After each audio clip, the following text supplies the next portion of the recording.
নমস্কার। কিছুদিন আগে মুখ্যমন্ত্রী মমতা বন্দ্যোপাধ্যায় মহাকুম্ভকে মৃত্যুকুম্ভ বলে যে মন্তব্য করেছেন, এবার সেই মন্তব্যের পাল্টা বিজেপিকে পথে নামতে দেখা গেল। মহাকুম্ভকে মৃত্যুকুম্ভ বলে তোপ দেগেছেন মুখ্যমন্ত্রী মমতা বন্দ্যোপাধ্যায়, যা নিয়ে রাজনৈতিক মহলে তীব্র চাপানুতোর। প্রতিবাদে সরব বিজেপি। চাঁচা ছোলা ভাষায় আক্রমণ শানিয়ে চলেছেন বিধানসভার বিরোধী দলনেতা শুভেন্দু অধিকারী। বাঁকুড়াতেও প্রতিবাদে সরব হয়েছে বিজেপি কর্মীরা। অন্যদিকে খবর পেয়ে চলে আসে পুলিশ। প্রতিবাদীদের অভিযোগ, তাদের ব্যাপক মারধর করা হয়। তাদের এক বড় নেতাও আহত হয়েছেন। তারই প্রতিবাদে এদিন বাঁকুড়ার সিমলাপাল থানা ঘেরাও করে বিক্ষোভে ফেটে পড়ে বিজেপি নেতাকর্মীরা।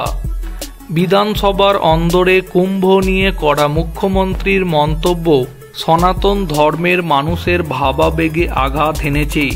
এই দাবি তুলে বৃহস্পতিবার সন্ধ্যায় বাঁকুড়ার সিমলাপাল স্কুল মোড়ে প্রতিবাদ সভার ডাক দেয় বিজেপি কর্মীরা সেখানে জমায়েত করে বিক্ষোভ দেখাতেই সেখানে হাজির হয় সিমলাপাল থানার পুলিশের সাথে বিজেপি কর্মীদের বচসাও শুরু হয়ে যায়।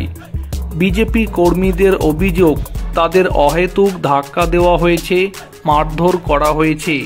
ঘটনায় আহত হন বিজেপির স্থানীয় মণ্ডল সভাপতি অলোক মোহান্তি।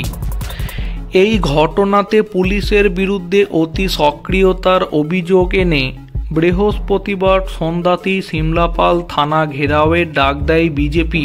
সন্ধ্যা থেকে থানা ঘেরাও করে বিক্ষোভ শুরু করেন বিজেপি কর্মীরা। বিজেপির দাবি, পুলিশের এই অতি সক্রিয়তা তাদের দমাতে পারবে না। প্রয়োজনে আরও বৃহত্তর আন্দোলনের হুঁশিয়ারি দিয়েছেন বিজেপির বাঁকুড়া সাংগঠনিক জেলা সভাপতি সুনীল রুদ্র মণ্ডল।